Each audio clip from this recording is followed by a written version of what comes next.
குட்டி பாப்பாவை பாப்பா பக்கத்தில் படுக்க வச்சிருக்காங்க பாருங்க, பாதத்து பக்கத்துலேயே.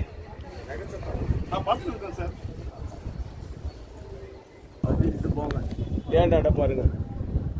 தேனோட மேலே இப்போ கொசுவத்தில் கூட பாருங்க, பெல்ட் கொசுவத்தில் கூட தேன். ஐயோ ஆமாண்ணா, பெருசா இருக்கு. அது வந்து இந்த தேன் மட்டும் கலர் கோல்டன் கலர், பீஸ் பூண்டு கருப்பு பீஸ். இல்ல வெயில்ல மின்றனால அப்படி இருக்குண்ணா, மேல கையில இருக்கு.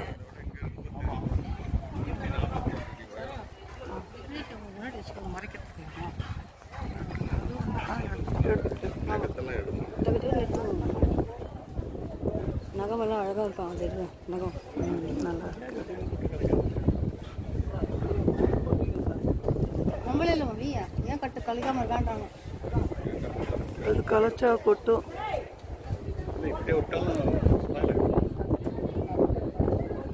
ஆனா அது ஒன்றும் பண்ணாதேனா, அது ஒன்றும் பண்ணாது. பட் அப்படியே எக்ஸ்ட்ரா லைனே அவன் கட்டிக்கிட்டே பெருசா கட்டும்.